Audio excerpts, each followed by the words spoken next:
Dating is not only an emotional exchange, but a cultural one. It entails more than just the foods we eat and languages we speak, but also our understandings of self. In Jill M. Bystydzienski's work, Intercultural Couples, the experiences of multicultural couples is greatly expanded. Bystydzienski analyzes the points of intersection for these couples and how their different identities affect their relationships. In this study, culture is not limited to ethnicity, but includes notions of class, religion, and nationality. Following is an examination of intercultural dating from the perspective of young Asian American women. They share how family and cultural identity impact their relationships. I think what makes a good relationship, at least for me, is like making plans to go places together, like to do things together, like building things together and being on the same page in that aspect. And then obviously like all the things that everyone always says, like honesty and respect and like it'll be worth it like if I just wanted to see that person like every single day and I wouldn't get like tired of them. Feeling like I can be comfortable around them, not like showing a fake side, just like showing how goofy I am.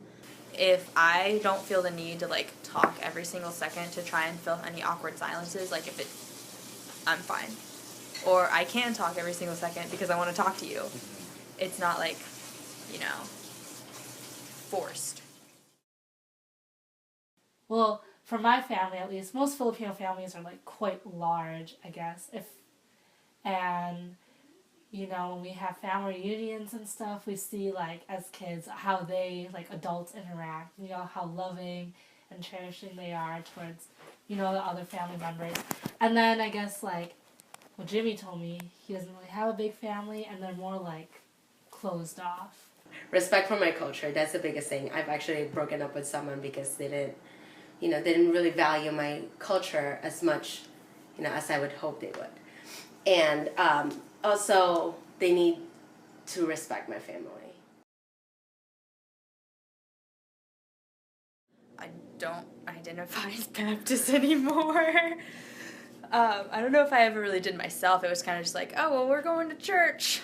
The church I usually go to in most Roman Catholic churches, you got like occasional people falling asleep, and they're all with their family, It's kind of like more of like a traditional, like we do this because, we have to.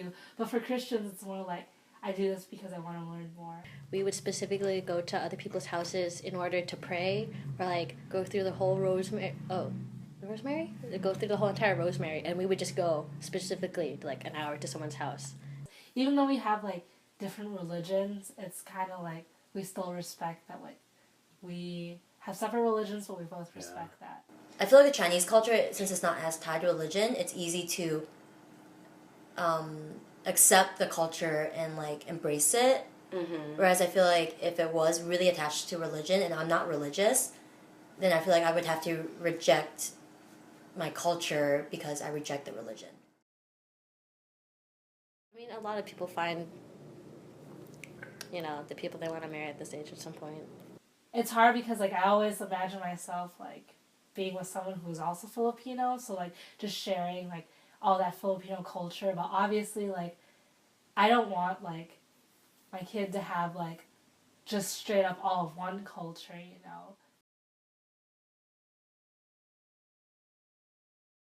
His living style was compared to my living style. He was like, because you live like in suburbia and stuff, like, what are cul-de-sacs and shit like that, like you don't have fences and whatnot. And then like for him it was like really weird knowing that like he had to walk super far to get to his bus stop for school.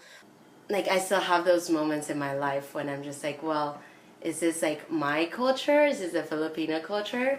Or is this like American culture? It's inevitable that culture plays out in every part of who you are because you're born into a certain culture without your consent or your choice. So whatever culture you're born into and you grow up into, you don't really have a choice for like the formative years. You're just in it. So then it's unavoidable that it affects who you actually end up becoming.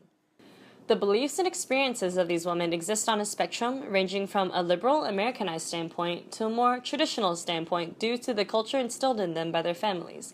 How each one navigates these poles depends on which culture they accept more, along with their own opinion on love.